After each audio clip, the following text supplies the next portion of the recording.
வணக்கம். பிரபாஸ், அமிதாப் பச்சன், கமலஹாசன், தீபிகா படுகோன் நடித்த கல்கி 2898 ஏடி திரைப்படம் ஓடிடி தளத்தில் வெளிவந்துருச்சு. நான் இந்த படத்தை பார்த்துட்டேன். கல்கி படத்தோட movie explanation and story review தான் இந்த வீடியோ. வாங்க வீடியோக்குள்ளே போகலாம். படத்தோட ஸ்டார்டிங்கில் பார்த்தீங்கன்னா குருச்சேத்திர போரை காமிக்கிறாங்க. அதில் பாண்டவர்கள் வெற்றி பெறுகிறார்கள். போரின் இறுதியில் கௌரவர்களை சேர்ந்த துரோணாச்சாரியாரின் மகனான அஸ்வத்தமன் அபிமன்யுவோட மனைவி உட்டரா பார்த்தீங்கன்னா கர்ப்பிணியாக இருப்பாங்க. அதனால் அந்த சிசுவை கொல்ல அஸ்வத்தமன் ஒரு அம்பு எய்திடுவார். இதனால கிருஷ்ணர் பார்த்தீங்கன்னா கோபம் அடைந்து அஸ்வத்தமன் முன்னாடி நேரில் கண்டனம் தெரிவிப்பார். உடனே பதிலுக்கு அஸ்வத்தமன் கிருஷ்ணரையும் கொல்ல முயற்சி பண்ணுவான். இதனால இன்னும் கோபம் அடைந்த கிருஷ்ணர் அஸ்வத்தமனுக்கு சாபம் கொடுத்துருவாரு. அது என்ன சாபம்னு பார்த்தீங்கன்னா, எப்போ நீ ஒரு சிசுவை கொல்ல முயற்சி பண்ணாயோ அது கர்மா விதிப்படி கலியுகத்தில் ஒரு கர்ப்பிணி வயிற்றில் நான் சிசுவாக இருப்பேன், நீ என்னை காப்பாற்றணும்.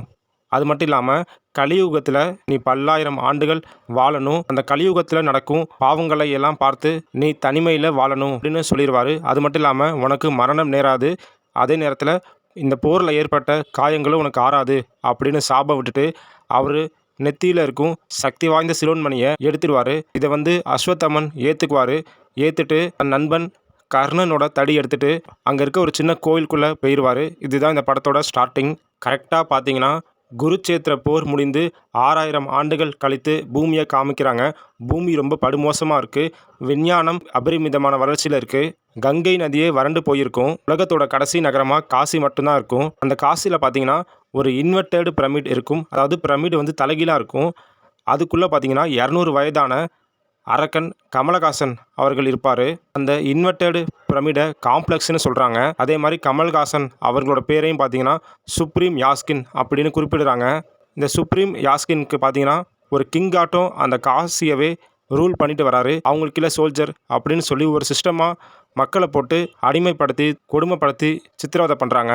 காசியிலேயே பார்த்தீங்கன்னா கடவுளையே பேன் பண்ணிடுவாங்க. சுப்ரீம் யாஸ்கின் கமலஹாசனையே கடவுளாக ஏற்றுக்க சொல்லி வற்புறுத்துவாங்க. காசி நகரத்துக்கு வர மக்களை ஆண்கள் பெண்கள்னு தனியாக பிரித்து பெண்களை அந்த காம்ப்ளெக்ஸில் உள்ள லேபில் அடைச்சி வச்சுருவாங்க. அப்படி ஒரு நாள் ஒரு வெஹிக்கலில் ஷம்பாலா அப்படிங்கிற ஊரை சேர்ந்த அனைத்து விஷயங்களும் தெரிந்த ஒரு வயதான முதியவர் அந்த வெஹிக்கலில் காசிக்கு வருவார். அவர் கூட சேர்ந்து பல பேர் அந்த வெஹிக்கலில் காசிக்கு ட்ராவல் பண்ணுவாங்க. ஒரு சின்ன பொண்ணும் அதில் பயணிக்கும். அந்த சின்ன பொண்ணு பார்த்திங்கன்னா ஆண் வேடமிட்டு யாருமே கண்டுபிடிக்காதபடி பயணிக்கும். இவங்க காசிக்குள்ளே போனோட்டியுமே அந்த சுப்ரீம் யாஸ்கினோட ஆளுங்க அது பையன் இல்லை பொண்ணு அப்படின்னு கண்டுபிடிச்சி அந்த பொண்ணை லேபுக்கு அழைச்சிட்டு போக முயற்சி பண்ணுவாங்க. அப்போ அந்த பொண்ணு தப்பிச்சிரும். உடனே அந்த பொண்ணை தேட ஆரம்பிச்சிருவாங்க. அந்த வயசான முதியவர் கூட சண்டை போடுவாங்க. அப்படி சண்டை போடும்போது அந்த முதியவர் கையில் ஒரு சக்தி வாய்ந்த பெட்டி ஒன்று இருக்கும். அந்த பெட்டி கீழே விழுந்துடும். அந்த பெட்டியை அந்த சின்ன பொண்ணு எடுத்துகிட்டு ஓடிடும். அந்த பெட்டிக்குள்ளே தான் அஸ்வத்தாமனோட சக்தி வாய்ந்த சிலோன்மணி இருக்கும். அதுக்கப்புறம் அந்த வயசான முதியவரை அந்த காம்ப்ளெக்ஸ் முன்னாடி வச்சு அந்த காசி நகரத்தோட கமாண்டரான மானஸ் அப்படிங்கிறவர் ஷம்போலாங்கிற ஊர் எங்கே இருக்குது சொல்லிடு, உன்னை விட்டுறேன் அப்படின்னு சொல்லுவார். ஏன்னா ஷம்போலாங்கிற ஊரில் பார்த்தீங்கன்னா அதிக நல்லவங்க வாழ்வாங்க. இவங்களை எதிர்க்கிற அதிக புரட்சியாளர்கள் அந்த ஷம்பாலா ஊரில் தான் இருப்பாங்க. ஆனால் அந்த முதியவர் ஷம்பாலா எங்கே இருக்குன்னு சொல்ல மறுத்துருவார். இதனால் அந்த கமாண்டர் அந்த முதியவரை கொன்றுவாங்க. சுப்ரீம் யாஸ்கினான கமலஹாசன் பார்த்தீங்கன்னா ஹியூமன் டிஎன்ஏவை விட ஒரு சக்தி வாய்ந்த சீரத்துக்காக வெயிட் பண்ணிட்டு இருப்பாரு. அது அவங்க ப்ராஜெக்ட் கே அப்படின்னு சொல்லி ஒரு மிஷனாக செயல்பட்டு வருவாங்க. அதாவது வயிற்றில் கருவை சுமக்கிற அளவுக்கு தகுதியான சின்ன குழந்தைகள்லேருந்து பெண்கள் வரைக்கும் எல்லாத்தையுமே லேபில் போட்டு அடைச்சி அதில் இவங்க சொல்கிற சயின்டிஸ்டோட ஃபார்முலா படி அந்த பெண்களுக்கும் சரி சின்ன குழந்தைங்களுக்கும் சரி அவங்க வயிற்றில் அந்த கருவை பொருத்திடுவாங்க. ஆனால் அவங்க அந்த சக்தி வாய்ந்த டிஎன்ஏ அப்படிங்கிறதுனால எந்த பெண்களுமே 100 நாள் மேலே கருவை தாண்ட முடியாமல் போயிடும். அப்படி ஒரு கட்டத்தில் ஒரு பொண்ணு 91 நாள் அந்த கருவை தாங்கியிருக்கப்ப அந்த சீரத்தை எடுத்துகிட்டு இந்த லேப் நடத்துகிற சயின்டிஸ்ட் கமலை பார்க்க போவார். அங்கே ஒரு ட்விஸ்ட் இருக்குது. அது என்னென்னு பார்த்தீங்கன்னா அந்த சயின்டிஸ்ட்டுக்கு சுப்ரீம் யாஸ்கினான கமல் பண்ணுறது ஒன்றுமே பிடிக்காது. ஏன்னா எல்லாமே இயற்கைக்கு மாறாக இருக்கும். ஸோ சுப்ரீம் யாஸ்கினை கொல்ல பார்ப்பார். அந்த பொண்ணுக்கிட்டேருந்து எடுத்த சீரத்துக்கு பதிலாக விஷம் கலந்த சீரத்தை எடுத்துகிட்டு போய் கமல்கிட்ட கொடுத்துருவார். கமலும் அதை தன் உடம்புல பொருத்திக்குவார். ஆனால் அதை கண்டுபிடிச்சிருவார். கமலுக்கு ஒன்றும் ஆகாது. கண்டுபிடிச்சி சயின்டிஸ்ட்டை கொன்றுவார். உண்மையிலேயே சுப்ரீம் யாஸ்கினா வர கமல் பார்த்தீங்கன்னா மிரட்டிருக்காருன்னே சொல்லலாம். ஏன்னா அவர் லுக்கு கெட்டப்பு எல்லாம் பயங்கரமாக இருக்குது. குறிப்பாக அவருக்குன்னு வர பிஜிஎம் ரொம்ப சூப்பராகவே இருக்குது. அவர் பார்த்தீங்கன்னா அந்த காம்ப்ளெக்ஸ் பிரமிடை விட்டு வெளியே வரமாட்டார். இந்த காசி நகரத்தை அவர் கீழே இருக்க கமாண்டர் தான் பொறுப்பாக கவனிச்சுட்டு வருவார்.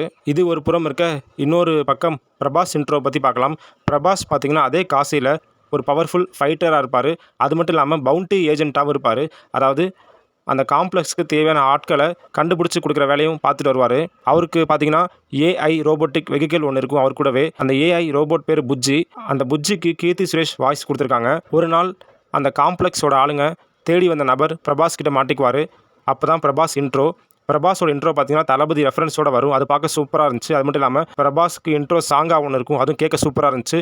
பிஜிஎம்மும் நல்லாவே இருந்துச்சு. புஜ்ஜி ரோபோட்டாக வர கீர்த்தி சுரேஷ் உண்மையிலே ரொம்ப சூப்பராக பெர்ஃபார்ம் பண்ணியிருக்காங்கன்னே சொல்லலாம். ஏன்னா அப்பியரன்ஸ் இல்லாமல் குரல் மூலியமா மட்டுமே இந்த படத்தில் அவங்களோட பங்களிப்பு பலமாக இருக்குது. குறிப்பாக பிரபாஸ் அண்டு புஜ்ஜி கீர்த்தி சுரேஷ் காம்போ ரொம்ப சூப்பராக இருக்குன்னே சொல்லலாம். பிரபாஸோட பேர் பார்த்தீங்கன்னா பைரவா. அவர் ஒரு சுயநலவாதி. ஏன் சுயநலவாதினா அவர் பார்த்தீங்கன்னா சின்ன வயசுலேயே போரில் தனியாக விட்டுட்டு போயிடுவாங்க. சின்ன குழந்தை அனாதையாக இருப்பார். அவரை பைலட் துல்கர் சல்மான் எடுத்து வளர்ப்பார். அவர் தான் சண்டை உள்ளிட்ட எல்லா விஷயங்களும் சொல்லிக் கொடுப்பாரு.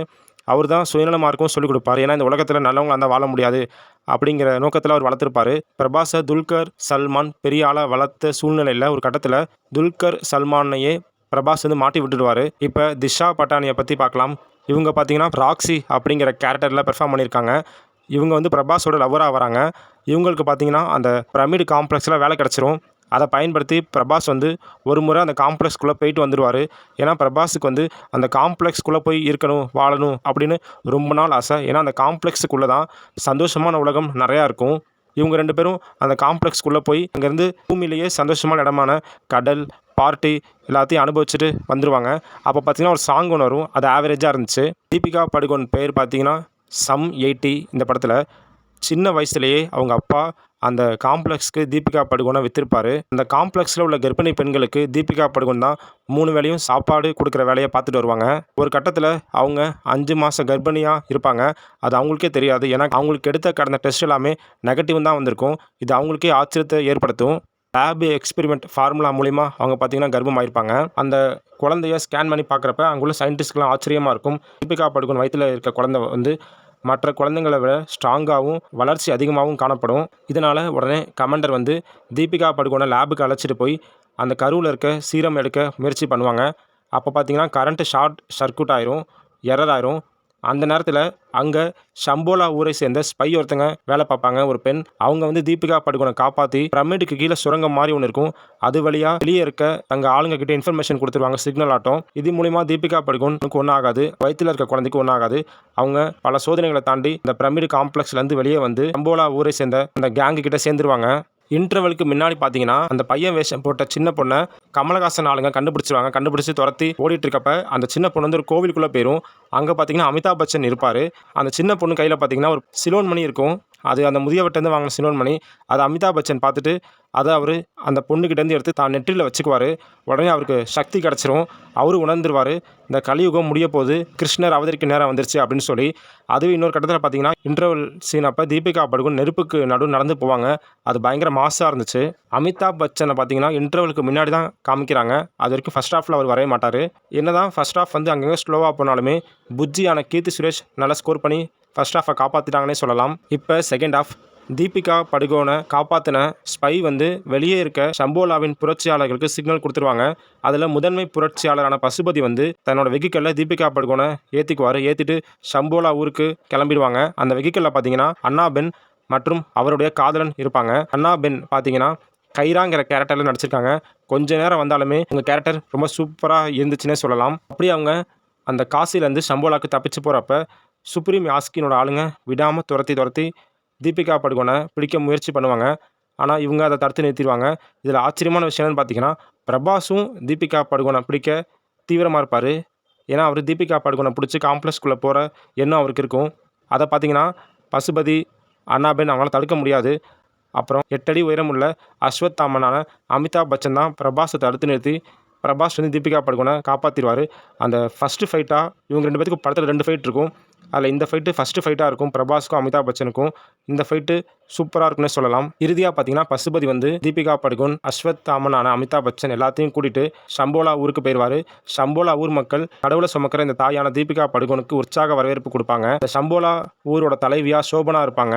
அந்த சின்ன பொண்ணும் பார்த்தீங்கன்னா அமிதாப் பச்சன் கூடவே இருக்கும். எப்படி பிரபாஸ் புஜ்ஜி காம்போ சூப்பராக இருந்துச்சு அப்படிங்கிற மாதிரி அமிதாப் பச்சனும் அந்த சின்ன பொண்ணு காம்போவும் சூப்பராக இருந்துச்சு. ப்ரீ கிளைமேக்ஸ்க்கு முன்னாடி பார்த்தீங்கன்னா பிரபாஸ் வந்து தீபிகா படுகோனை பிடிக்க அவங்க ஆளுகளே ஒருத்தனை நட்பு மாதிரி பிடிச்சி ஏமாற்றி சம்போலா ஊருக்குள்ளே போயிடுவார். பிரபாஸை பின்தொடர்ந்து சுப்ரீம் யாஸ்கினோட ஆளுங்களும் கமாண்டர்களும் ஒரு படையோட சம்போலா ஊருக்கு போயிடுவாங்க. அதனால் சம்போலா ஊர் மக்கள் அதிர்ச்சி அடைஞ்சிருவாங்க, போருக்கு ரெடியாயிருவாங்க. திருப்பியும் பார்த்தீங்கன்னா பிரபாஸ்க்கும் அமிதாப் பச்சனுக்கும் செகண்ட் ஃபைட் வரும். இந்த முறை பிரபாஸ் வந்து அமிதாப் பச்சனுக்கு ஏற்ற மாதிரி 8 அடி உயரமுள்ள ரோபோட்டை தயார் செஞ்சு ஈக்குவலான பவரோட ஃபைட்டுக்கு வருவார். அந்த ஃபைட்டோட இந்த ஃபைட் இன்னும் சூப்பராக இருந்துச்சுன்னே சொல்லலாம். இவங்க 2 பேரும் ஒரு பக்கம் சண்டை போட்டுட்டு இருக்க, இன்னொரு பக்கம் சுப்ரீம் யாஸ்கினோட ஆளுங்களும் சம்போலா புரட்சியாளர்களும் போரில் ஈடுபடுவாங்க. இதில் 2 சைடுமே பல பேர் இறந்துருவாங்க.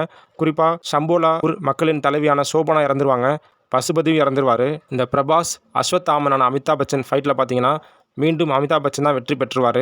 ஆனால் அவரை சுப்ரீம் யாஸ்கினோட ஆளுங்க சிறைப்பிடிச்சு வச்சு தீபிகா படுகோனை கடத்திட்டு போகிறப்ப பிரபாஸ் கையில் அமிதாப் பச்சனோட தடி வந்து யதார்த்தமாக இருக்கையா கையில் வந்து விழுந்துடும். அதை ஒரு தொட்ட உடனேயே பிரபாஸுக்கு ஏதோ ஒரு சக்தி வந்த மாதிரி ஆயிரும். ஏன்னா அவர் தான் கடந்த ஜென்மத்தில் கர்ணனாக இருந்திருப்பார். இதை அமிதாப் பச்சன் உடனே உணர்ந்து சந்தோஷப்படுவார். பிரபாஸ் பார்த்தீங்கன்னா தீபிகா படுகோனை கடத்திட்டு போகிற கமாண்டரை கொன்னுட்டு ஒரு சில மணி நேரங்களையே அவர் திருப்பி தான் இயல்பு நிலைக்கு வந்து கெட்டவரா மாதிரி தீபிகா படுகோனை கடத்திட்டு போயிடுவார். 150 நாள் கர்ப்பிணி தீபிகா படுகோன் அந்த லேப்லேருந்து தப்பிச்சு போன விஷயம் காம்ப்ளெக்ஸில் இருக்க சுப்ரீம் யாஸ்கினான கமலுக்கு முதல் முறையாக அப்போ தான் தெரிவிப்பாங்க. அப்படி தெரிவிக்கும் பொழுது தீபிகா படுகோன்ட்டு ஒரு சின்ன ஒரு சீரம் ட்ராப் ஒன்று எடுத்திருப்பாங்க. அதை கமல்கிட்ட கொடுத்துருவாங்க. கமல் தன் உடம்புல செலுத்தின உடனேயே அவருக்கு மனித உடலை விட அதிக சக்தி கிடச்சிரும்.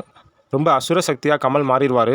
அவ்வளோதாங்க, இவ்வளோதாங்க பார்ட் 1 கிளைமேக்ஸ் இதோடய முடிஞ்சிடும். நிறையா கேள்விகளுடன் நம்மளாம் பார்ட் 2க்கு வெயிட் பண்ண வேண்டிய சூழ்நிலை உள்ளது. பார்ட் 1 படம் உண்மையிலே சூப்பராகவே இருந்துச்சு. ஃபர்ஸ்ட் ஹாஃபோட செகண்ட் ஹாஃப் ரொம்ப சூப்பராக இருந்துச்சு. பிரபாஸ், அமிதாப் பச்சன், கமலஹாசன், தீபிகா படுகோன் இவங்க 4 பேர் ஆக்டிங்குமே ரொம்ப சூப்பராக இருந்துச்சுன்னே சொல்லலாம். அவ்வளோதாங்க இந்த வீடியோ பிடிச்சிருந்தா லைக் போடுங்க. இந்த வீடியோ சம்மந்தமான உங்கள் கருத்தை கீழே கமெண்ட்டில் மென்ஷன் பண்ணுங்கள். தேங்க்யூ.